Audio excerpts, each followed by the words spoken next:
யார் வஞ்சிக்கப்படுவார்கள்? வசனம் தெரியாதவர்கள் வஞ்சிக்கப்படுவார்கள். One who is ignorant of the word of God is a candidate for deception.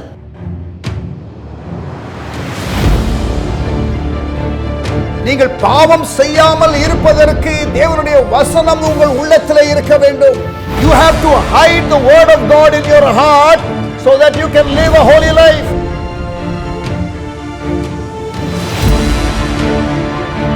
இரவும் பகலும் வசனத்தை தியானிக்கிறவர்கள் செய்வது எல்லாம் வாய்க்கும் என்று வேதம் சொல்லுகிறது. Those who meditate the word day and night, the Bible says they will have success.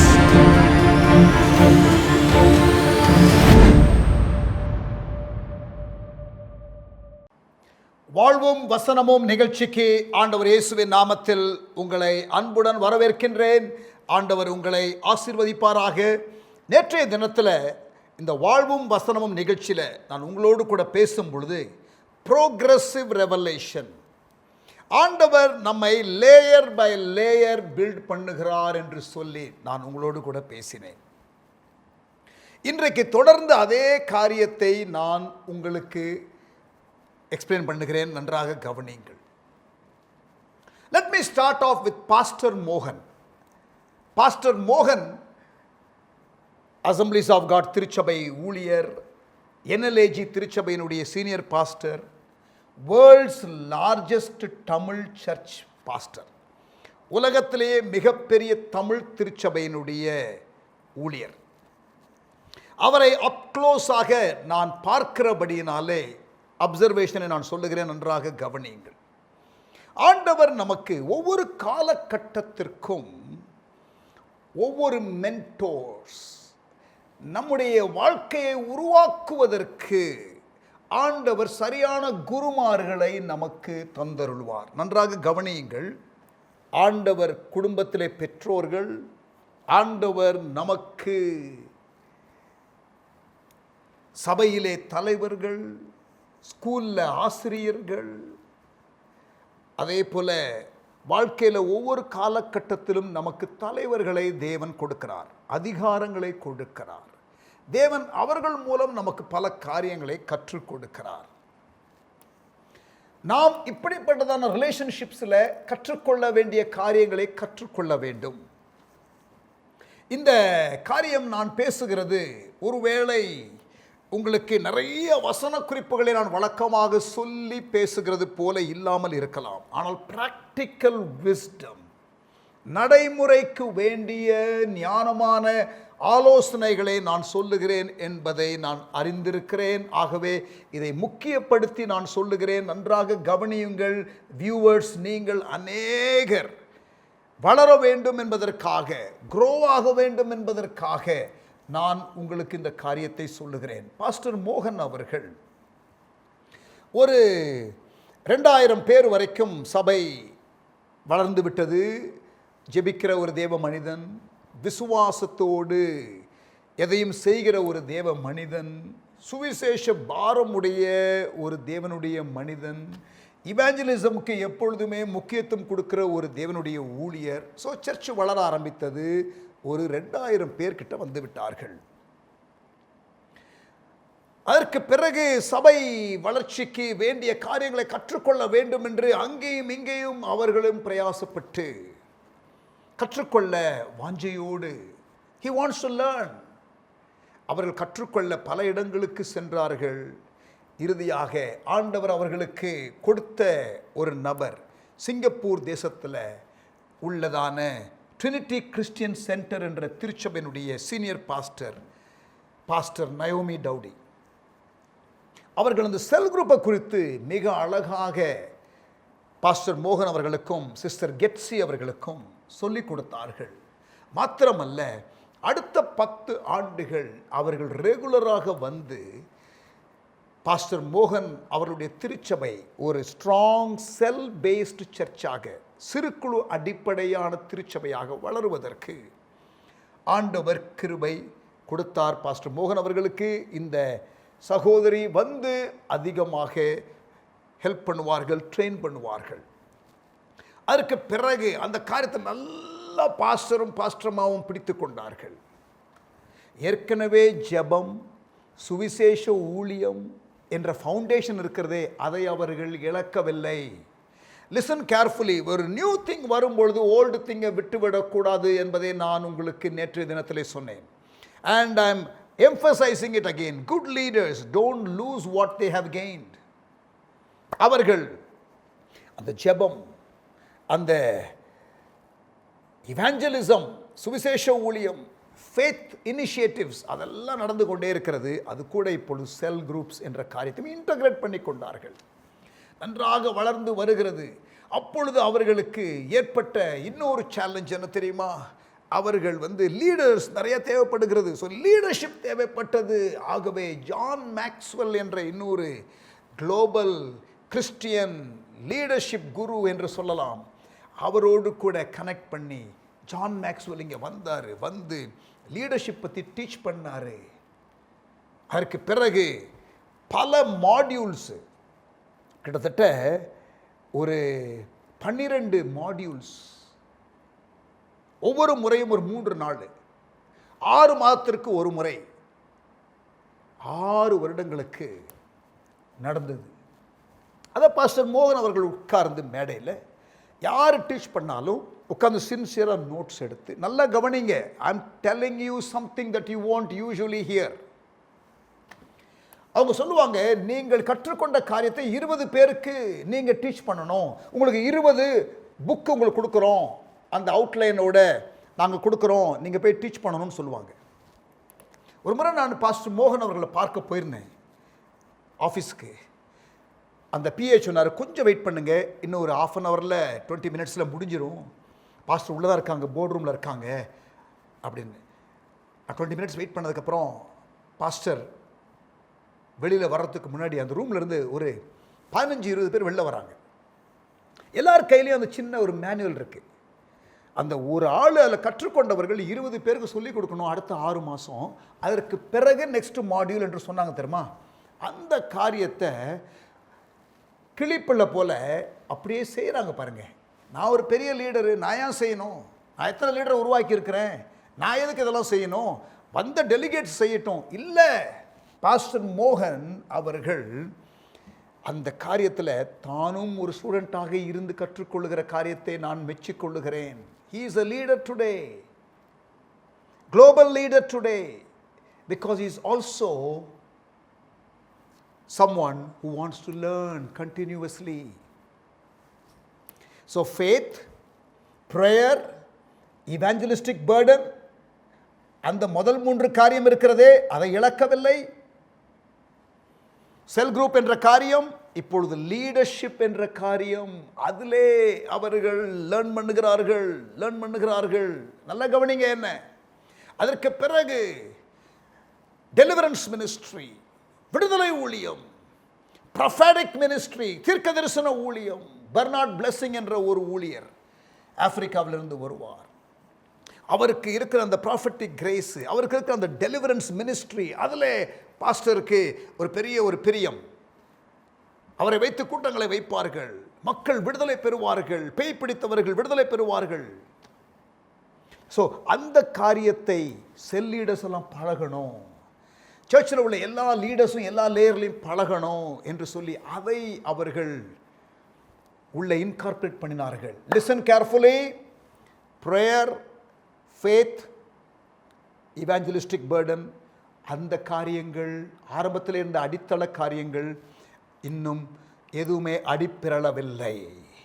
Sell group அது தொடர்ந்து நடக்கிறது. லீடர்ஷிப் எம்பசிஸ் அது இருக்கிறது. இப்பொழுது ப்ரொஃபெட்டிக் அண்ட் டெலிவரன்ஸ் மினிஸ்ட்ரி காரியங்கள் வலியுறுத்தப்பட்டு கொண்டிருக்கிறது. ஆமேன்.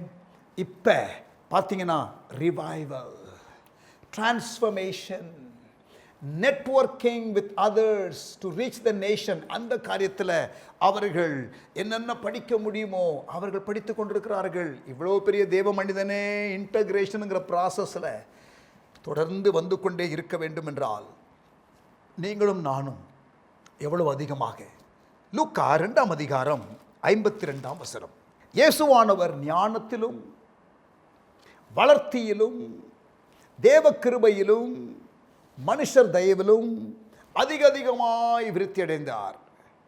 பிரியமானவர்களே, இந்த வாழ்வும் வசனமும் நிகழ்ச்சியில் வியூவர்ஸாக இருக்கிற நீங்கள் ஏதோ நாங்கள் இங்கே பேசுகிறதை கேட்டுவிட்டு அந்த நேரத்திற்கு ஒரு ஆறுதல் அடைந்து போகிறவர்களாக மட்டும் இருக்கக்கூடாது. இந்த ப்ரோக்ராம் அப்படிப்பட்ட ப்ரோக்ராம் கிடையாது. No no never. இந்த ப்ரோக்ராம் உங்களை கட்டுவதற்காக, உங்களை உருவாக்குவதற்காக, நீங்கள் எழும்பி தேவனுக்காக எதையாகிலும் செய்ய வேண்டும் என்பதற்காக நடத்தப்படுகிற ஒரு நிகழ்வு. வாழ்வும் வசனமும், லைஃப் எப்படி இருக்கணும், வசனத்தின்படி இருக்கணும், ஆண்டவருடைய நோக்கத்திற்கு நேராக நீங்கள் வழிநடத்தப்படணும். உங்கள் வாழ்க்கை தேவனுக்கு பிரியமாக இருக்கணும், உங்களுடைய உறவுகள் தேவனுக்கு பிரியமாக இருக்கணும். அதற்கு நீங்கள் பிராக்டிக்கல் விஸ்டம் தாட்ஸை நீங்கள் பெற்றுக்கொண்டு வருகிறீர்கள். நேற்றும் இன்றும், தேவைப்பட்டால் நாளையும் நாம் இதையே ஒருவேளை வலியுறுத்துவேன். பிரதர் மோகன் சி லாசரஸ் அவர்கள் எவ்வளவு வல்லமையாக தேவனால் பயன்படுத்தப்படுகிறார்கள். சில நேரத்தில் அவர்கள் உட்கார்ந்து ஒரு குழந்தை மாதிரி நோட்ஸ் எடுப்பாங்க பாருங்க. 4th டைமென்ஷன் என்று சொல்லி கொரியாவிலிருந்து ஒரு குரூப் ஆஃப் பீப்புள் டீச் பண்ண வந்தாங்க. மோகன் அண்ணன் டைரியில் 3 நாள் அது செமினார்ஸில் குறித்து கொண்டார்கள். உள்ள மாணவரை போல உட்கார்ந்து கொண்டார்கள். அவர்கள் சொல்லுகிற எல்லா செஷன்லையும் அப்படியே நோட்ஸ் எடுப்பார்கள். முடிந்த பிறகு டீ குடிக்கிறதுக்காக பின்னாடி லீடர்ஸ் எல்லாம் உட்கார்ந்து இருக்கிற இடத்துக்கு வாங்கன்னு சொன்னா கூட அவங்க ரொம்ப யோசிப்பாங்க. நான் ஒரு டெலிகேட் தானே, நான் எல்லாரும் கூட போய் வெளியில் டீ குடிக்கிறேன் என்று வெளியில் பந்தலில் போய் டீ குடிப்பார்கள். அங்கே உள்ள சில ஸ்டால்ஸ் எல்லாம் வெளியில் இருக்கு தெரியுமா, அதில் எல்லாரை போல அப்படி உலாவி வருவார்கள். அங்கே சிலர் எனக்காக ஜெபம் பண்ணுங்கன்னு சொல்லுவாங்க. ஐயோ, நான் இங்கே ஜெபம் பண்ண மாட்டேன், இங்கே நான் உங்களை போல வந்திருக்கிறேன், என்கிட்ட பேசணுமா பேசிக்கிடுங்க, என்கிட்ட ஃபோட்டோ எடுக்கணுமா எடுத்துக்கிடுங்க, ஆனால் இங்கே பாருங்கள், இப்போ நான் உங்களுக்கு ஜெபம் பண்ண மாட்டேன். அங்கே மேடையில் ஆண்டவர் சிலரை இந்த 3 நாள் கூட்டத்துக்கு வச்சிருக்கிறாரு என்று சொல்லி ரொம்ப அழகாக 3 நாள் உட்கார்ந்து நோட்ஸ் எடுப்பாங்க.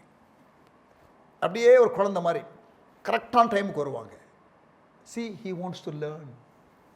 ப்ரேயர் வாக்கிங் என்ற ஒரு செமினார் நடந்த பொழுது அவர்கள் எத்தனை வருஷமாக ப்ரேயர் வாக்கிங் பண்ணுறாங்க, எத்தனை ஸ்டோரிஸ் அவங்களுக்கு இருக்கிறது. ஆனால் ப்ரேயர் வாக்கிங் ஒரு டீச்சிங் இருக்குதா பாஸ்டர்? ஆமாண்ணே. எவ்வளோ நேரம்? ஒரு நாள் டீச் பண்ணுற அளவுக்கு அவ்வளோ கண்டென்ட் இருக்கா? இருக்குதுண்ணே. அப்போ நான் வர்றேன். ஆனால் நீங்கள் வர்றாங்க, நீங்கள் பேசுங்கண்ணே. நோ நோ நோ, நான் உட்கார்ந்து கேட்கணும் என்று சொல்லி. See, learning posture. People of God, I don't know who is listening to me today.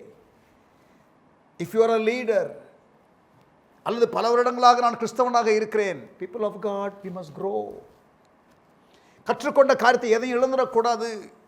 இயேசு பாருங்க, ஞானத்திலும் வளர்த்தியிலும் தேவ கிருபையிலும் மனுஷர் தயவிலும் நாளுக்கு நாள், கவனிச்சிங்களா?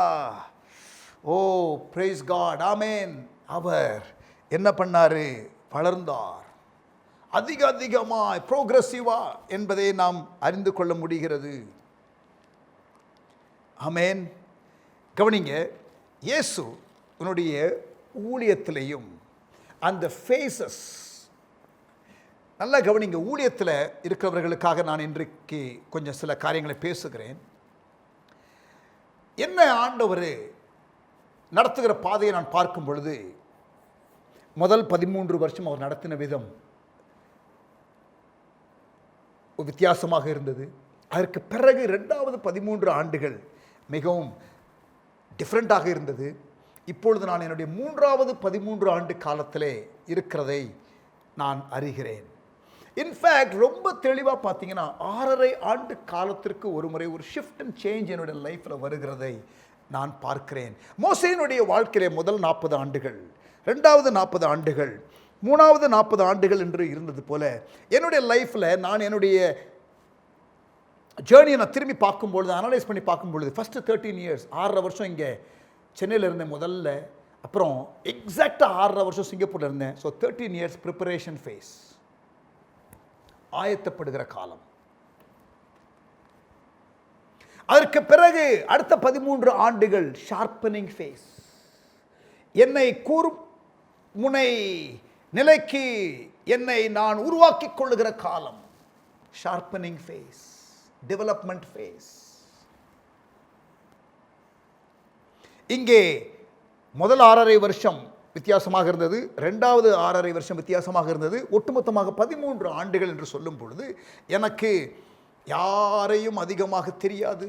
தனியாக தேவன் என்னை எப்படி வனாந்திரத்திலே யோவான் ஸ்நானகனை ஆயத்தப்படுத்தினாரோ, எப்படி மோசேயை வனாந்திரத்திலே ஆயத்தப்படுத்தினாரோ, எப்படி இயேசு 40 நாட்கள் வனாந்திரத்தில் இருந்தாரோ, எப்படி பவுல் அரபு வனாந்திரத்திலே பல வருடங்கள் இருந்தாரோ, அதே போல என்னை ஒரு வனாந்திரமான எனக்குன்னு இருந்த ஸ்டாஃப், எனக்குன்னு இருந்த சில பாஸ்டர்ஸு, எனக்குன்னு இருந்த ஸ்டூடெண்ட்ஸு, எனக்குன்னு இருந்த பிலீவர்ஸு, எனக்குன்னு இருக்கிற மிஷினரிகள், எனக்குன்னு இருக்கிற அங்கே மிஷன் ஃபீல்டில் இருக்கிறவர்கள், க்ளோஸ் சர்க்கிள் இருக்கிற சிலர். ஆனால் the majority of the leaders, they did not accept me. என்னை ஏற்றுக்கொள்ளவில்லை. I was sidelined. I was criticized. இதே சிட்டி ஆஃப் சென்னையில் என்னை குறித்து தவறாக நியூஸ் பரப்புவதும், என்னை அங்கீகரிக்காமல் இருப்பதும், இப்படியெல்லாம் நிறைய நடந்துச்சு. அது ஒரு face.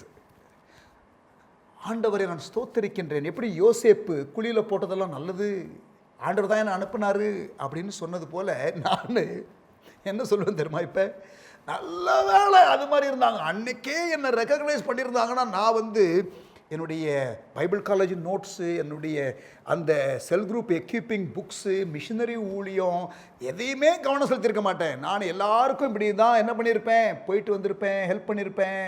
Because I am quite happy to help leaders. அது என்னுடைய ஆட்டிடியூடு. ஸோ அப்படி இருந்திருப்பேன். ஆண்டவர் ரொம்ப அழகாக என்னை உருவாக்குவதற்காக கொடுத்த காலம் 13 ஆண்டுகள். இப்பொழுது நான் சொல்லுவேன் கூர்முனை, கட்டிங் எட்ஜ் ஃபேஸ். எல்லா ஊழியர்களுக்கும் கர்த்தருடைய பிள்ளைகளுக்கும் ஆண்டவருடைய நோக்கத்தில் ஒரு காலகட்டம், நான் உங்களுக்கு 6.5 ஆண்டுகள் 13 ஆண்டுகள் என்று சொல்வது என்னுடைய லைஃப்பில் உள்ள பேட்டர்ன் சொல்கிறேன். Template will change from people to people. So please do not have anything to do with this number. இந்த நம்பரை குறித்து நீங்கள் ரொம்ப பெரிதாக எண்ணி அதை முக்கியப்படுத்தாதீங்க. மோசேக்கு 40 ஆண்டுகள், எனக்கு 13 என்று நான் சொல்லி கொண்டிருக்கிறேன். அதாவது 3வது 13 முடிஞ்சோன்னு செத்து போயிடுவேன்னு நான் சொல்லலை, மோசே மாதிரி. புரியுதா? அதாவது ஆண்டவர் சீசன்ஸில் நடத்துகிறாரு. ஒவ்வொரு சீசன்லையும் ஒரு சில காரியங்கள் நம்மள பில்டு பண்ணுறாரு என்பதை அறிந்து கொள்ள வேண்டும் என்பதற்காக ப்ரோக்ரஸ் ஆகணும் டுவர்ட்ஸ் அவர் டெஸ்டினி.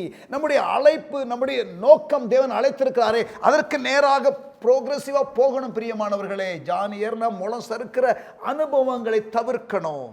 நம்ம அப்படியே மகிமையின் மேல் மகிமை, விசுவாசத்தின் மேல் விசுவாசம், நீதியின் மேல் நீதி, பரிசுத்தத்தின் மேல் பரிசுத்தம், கெப்பாசிட்டி என்லார்ஜ்மெண்ட் மேலே கெப்பாசிட்டி என்லார்ஜ்மெண்ட், அப்படியே போய்கொண்டே இருக்க தேவன் கிருபை செய்ய வேண்டும் என்பதுதான் என்னுடைய ஆசை, விருப்பம், ஜெபமெல்லாம் உங்களுக்காக. ஆமேன். இயேசுனுடைய ஊழியத்தில் ஃபர்ஸ்ட் ஃபேஸ் ஆஃப் மினிஸ்ட்ரி, அவர் ஊழியத்திற்கு வந்த பிறகு, அவருடைய 30 ஆண்டுகளுக்கு பிறகு, அவர் ஊழியத்தை பப்ளிக் மினிஸ்ட்ரி ஆரம்பிக்கிறதுக்கு முன்னாலே ஒரு 40 நாள் ஜெபம், அப்புறம் அவர் ஊழியத்தை ஆரம்பித்த பிறகு மேத்யூ 4:23 மத்தேயு 9:35 வரை இயேசுனுடைய ஃபர்ஸ்ட் ஃபேஸ் ஆஃப் மினிஸ்ட்ரி, இயேசுனுடைய அந்த முதல் பகுதி ஊழியம் அவர் செய்தார். சீஷர்கள் கூட இருந்தார்கள், பார்த்தார்கள். அது first phase of Jesus ministry. நீங்கள் பார்த்தீங்கன்னா மத்தேயு 4:23 என்ன வாசிக்கிறீர்களோ ஏறக்குறைய அதே காரியத்தை தான் மத்தேயு 9:35 நீங்கள் வாசிப்பீர்கள். ஆனால் அதற்கு பிறகு இயேசுனுடைய ஊழியத்தில் ஒரு ஷிஃப்ட், ஒரு சேஞ்சு, ஒரு செகண்ட் ஃபேஸ் ஆஃப் மினிஸ்ட்ரிக்குள்ளே இயேசு போகிறதை நீங்கள் பார்ப்பீர்கள். அவர் தம்முடைய சீஷர்களை அவர் எம்பவர் பண்ணுகிறார். இப்பொழுது இன்னொரு ஃபேஸ் ஆஃப் மினிஸ்ட்ரிக்குள்ளே இயேசு போகிறார், இன்னொரு சீசன் ஆஃப் மினிஸ்ட்ரிக்குள்ளே போகிறார்.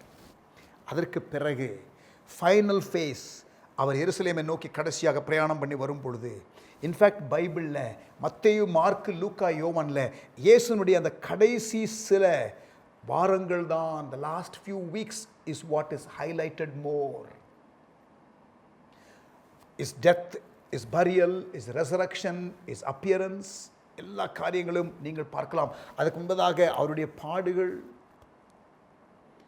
அவரை பிடித்துக் கொடுப்பதற்காக ஏற்படுத்தப்பட்ட சூழ்ச்சிகள், so different phases of Jesus ministry phase by phase நீங்கள் பார்க்குறீங்க. அதே போல் மோசேனுடைய லைஃப்பில் சீசன்ஸ் பார்க்குறீங்க. பாஸ்டர் மோகன் அவர்களுடைய லைஃப்பில் நீங்கள் த சீசன்ஸ் பாருங்கள், ப்ரோக்ரெசிவாக போயிட்டு இருக்காங்க பார்த்தீங்களா பாஸ்டர் மோகன் அவர்கள். அதே போல் மோகன் சி அண்ணனுடைய லைஃப்பில் பார்த்தீங்களா ஒரு ப்ரோக்ரெஷன் இருக்கும் பார்த்தீங்களா. நீங்கள் அப்படித்தான் ப்ரோக்ரெஷனுக்குள்ளேயே போக வேண்டும் என்று தேவன் விரும்புகிறார். ஜான் ஏர்னா முளை சறுக்கிற அனுபவம் வேண்டாம் பிரியமானவர்களே. Keep growing in the purposes of God, in the plan of God. Get closer to your destiny. உங்களுடைய லக்கை நோக்கி நீங்கள் ஓடுங்கள். பாரமானவைகளை தூக்கி எறிந்து விடுங்கள். பாவமான காரியங்கள் எல்லாம் தூக்கி எறிந்து விடுங்கள். விசுவாசத்தை துவக்கிறவரும் முடிக்கிறவருமாகி அவர் பேரிலே கண்கள் வைத்து நீங்கள் ஓடிக்கொண்டே இருங்கள். ஆமென். Praise God. இந்த நியூ சீசனுக்குள்ளே உங்களை ஆர்டர் கொண்டு போகும் பொழுது, எப்பயுமே ஒரு சீசன் இன்னொரு சீசனுக்குள்ளே கொண்டு போகும் பொழுது அந்த ஷிஃப்ட் அண்ட் சேஞ்ச் வருகிறதை நீங்கள் நன்றாக உணர முடியும். நல்லா நீங்கள் உங்கள் லைஃப்பை க்ளோஸாக அப்சர்வ் பண்ணி பார்த்தீங்கன்னா நீங்கள் அப்சர்வ் பண்ண முடியும். ஒரு அப்படி ஷிஃப்ட் அண்ட் சேஞ்ச் ஆகிற ஃபேஸில் உள்ள ஒரு சம்பவத்தை நான் சொல்லி நான் இன்றைக்கு முடிக்கிறேன். யோசுவா 1 அதிகாரம், ஜாஷுவா சாப்டர் 1. யோசுவா மோசேயின் கீழ் 40 வருஷம் இருந்தார் வனாந்திரத்தில் எல்லாம். இப்பொழுது மோசேயின் காலம் முடிந்து விட்டது. Joshua season. Joshua has taken up leadership. Joshua chapter 1 எடுத்துக்கொள்ளுங்க. யோசுவா 1 அதிகாரம். யோசுவா 1 அதிகாரம்.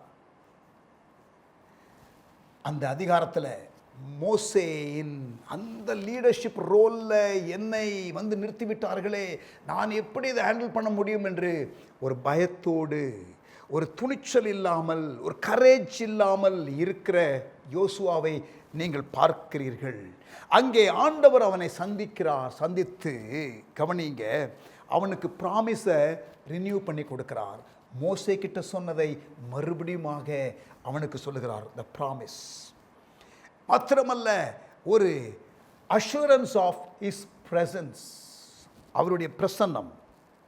நான் மோசையோடு இருந்தது போல நான் உன்னோடும் இருப்பேன், உயிரோடு உள்ள நாளெல்லாம் ஒருவனும் உன்னை எதிர்த்து நிற்பதில்லை என்று சொல்லி என்கரேஜ் பண்ணுகிறார். Assurance of his presence. New சீசனுக்குள்ளே போகிற யோசுவாவுக்கு ஆண்டவர் அவருடைய பிரசன்னத்தை வாக்கு பண்ணுகிறார். அவருடைய வாக்கு தத்தத்தை புதுப்பித்து கொடுக்கிறார். மூன்றாவது, ஒரு பிரிஸ்கிரிப்ஷன் கொடுக்கிறார்.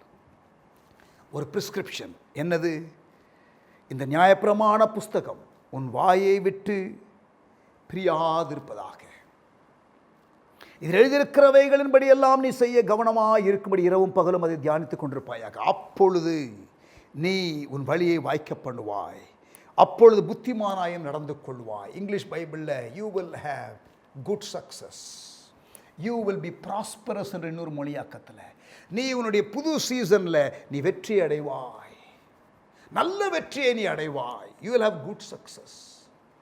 இங்கே பாருங்க, நியூ சீசனுக்குள்ளே போகும் பொழுது தேவனுடைய ப்ரெசன்ஸ், தேவனுடைய ப்ராமிஸ், தேவனுடைய பிரிஸ்கிரிப்ஷன், நான் எப்படி நடந்து கொள்ள வேண்டும். ஆண்டவர் உங்களை layer by layer, season by season உங்களை நடத்துவார். ஒவ்வொரு நியூ சீசனுக்குள்ளே போகும் பொழுது, ஒவ்வொரு புதிய காலகட்டத்திற்குள்ளே உங்கள் லைஃப்பில் போகும் பொழுது, நீங்கள் பர்த்டேன்னு கொண்டாடி 100 வயசுக்குள்ளே வருகிற ஒரு காரியம், ஒரு நியூ இயர் என்று வரும் பொழுது, புதிய ஆண்டு என்று வரும் பொழுது நாம் அனுசரிக்கிற காரியங்கள் அதெல்லாம் விட்டுருங்க, அதெல்லாம் இட்ஸ் ஓகே. பட் உங்கள் லைஃப்பில் ஆவியானவர் உங்களை ஒரு லேயர்லேருந்து இன்னொரு லேயருக்கு ஷிஃப்ட் பண்ணுகிற வேலைகள் இருக்கும். அதை நீங்கள் அறியாமல் போகக்கூடாது. அந்த நேரத்தில் தேவன் கொடுக்கிற அஷூரன்ஸை நீங்கள் பெற்றுக்கொண்டு அடுத்த சீசனுக்குள்ளே நுழைங்க. அவருடைய ப்ராமிஸை பெற்றுக்கொண்டு அடுத்த சீசனுக்குள்ளே நுழைங்க. அவருடைய பிரிஸ்கிரிப்ஷன், நான் எப்படி இருக்கணும் என்ற காரியத்தை அறிந்து நீங்கள் ஒவ்வொரு வாழ்க்கையின் புதிய நிலையிலும், every time when you enter a new phase of life, people of God, நீங்கள் presence, promise, prescription, பிரசன்னம், வாக்குத்தத்தம், அவர் கொடுக்கிற ஆலோசனை, கட்டளை, ஆமென், அதை நீங்கள் பிடித்துக் கொள்ளுங்கள். அதை மூன்றையும் பெற்றுக்கொள்ளாமல் நீங்கள் இன்னொரு சீசனுக்குள்ள நுழையாதீங்க. ஆண்டவருடைய பிரசன்னம் இல்லாமல் நான் போக மாட்டேன்னு மோசே சொன்னான் தெரியுமா? இங்கிருந்து வெரி வெரி இம்பார்ட்டன்ட். ஆமேன். ஒவ்வொரு காலகட்டத்திலும் தேவன் உங்களுக்கு அந்தந்த காலகட்டத்திற்கு வேண்டிய குருமார்களை தருவார். மென்டோர்ஸ், ஸ்பிரிச்சுவல் ஃபாதர்ஸ், இன்புட் கொடுக்கிறதான தலைவர்கள், கரெக்டான அசோசியேஷனில் நீங்கள் இருக்கணும். இன்றைக்கு நான் உங்களோடு கூட ஒரு 8 காரியங்களை ஹவு டு ஸ்டே ஃப்ரெஷ் என்று பேசலாம் என்று நான் நினைத்தேன். ஆனால் உங்களுக்கு நிறைய ப்ராக்டிக்கல் இல்லஸ்ட்ரேஷனோடு நான் பேசினபடியினாலே, நிறைய உதாரணங்களை கொடுத்தபடினாலே, பாஸ்டர் மோகன் அவருடைய எக்ஸாம்பிளை நான் ஷேர் பண்ணினபடியினாலே, இயேசுனுடைய எக்ஸாம்பிளை ப்ரெசென்ட் பண்ணேன், ஜாஷுவாவுடைய எக்ஸாம்பிளை ப்ரெசென்ட் பண்ணேன். ஸோ நேரம் கடந்து விட்டது. நாளைய தினத்தில் 8 காரியங்கள் ஹவு டு ஸ்டே ஃப்ரெஷ். அதாவது ஸ்டேலா, பிளண்டா, கூர்முனையை இழந்த நிலையிலே போகாமல் நீங்கள் ஃப்ரெஷ்ஷாக இருப்பது எப்படி? உங்களுடைய லைஃப் ஜேர்னியில் as you progress towards the destiny, உங்களுக்காக தேவன் வைத்திருக்க திட்டத்துக்குள்ளே நீங்கள் போகிற அந்த பாதையில் முன்னேறிக்கொண்டே போக வேண்டும். மகிமையின் மேல் மகிமை. ஆமேன். பிரியமானவர்களே, ஆண்டவர் சவால் கொடுக்கும் பொழுதெல்லாம் அதுக்கு விட்டு கொடுக்குறீங்க தெரியுமா? அதை நீங்கள் அதுக்கப்புறம் அதை விட்டுறாதீங்க. விட்டு கொடுக்கறது நல்லது அந்த டைமில். அப்புறம் அதையே விட்டு நீங்கள் போயிடக்கூடாது. ஆமேன். ஸோ ஆவியானவர் நம்மோடு கூட பேசிக்கொண்டிருக்கிறார். Progression in Christian life, progressive revelation of God, progressive revelation of God's purpose. கர்த்தர் உங்களை இன்னும் கிட்டி கிட்டி கிட்டி அவரிடத்திலே சேர்த்துக்கொள்வாராக. உங்களை இன்னும் ஆண்டவர் வெளிப்பாட்டிலே பெருக பெருக பெருக பெருக செய்வாராக. ஆண்டவர் உங்களை அவருடைய நோக்கத்தின் எல்லைக்கு நேராக உங்களை நடத்தி கொண்டு போய்கொண்டே இருப்பாராக. ஆமேன். ஜெபிக்கலாமா? நல்ல தகப்பனே, எங்களோட பேசின வார்த்தைகளுக்காக ஸ்தோத்திரம். Thank you Lord for the progressive teachings that we are receiving even in வாழ்வும் வசனமும் ப்ரோக்ராம். இந்த நிகழ்ச்சியில் நாங்கள் தொடர்ந்து கற்றுக்கொள்கிற பாடங்களுக்காக ஸ்தோத்திரம். எல்லா நேயர்களையும் ஆசீர்வதியும் உங்கள் அன்பு கரத்தில் ஒப்புக் கொடுக்கிறோம். துதி கனம் மகிமை உமக்கே செலுத்துகிறோம். இயேசுவின் நாமத்தில் பிதாவே, ஆமேன். God bless you. நாளை தினத்தில் மறுபடியும் சந்திக்கிறேன். But progression in Christian life, progressive revelation of God, இந்த காரியத்தை குறித்து தொடர்ந்து நாளையும் நாம் பார்க்க போகிறோம். God bless you.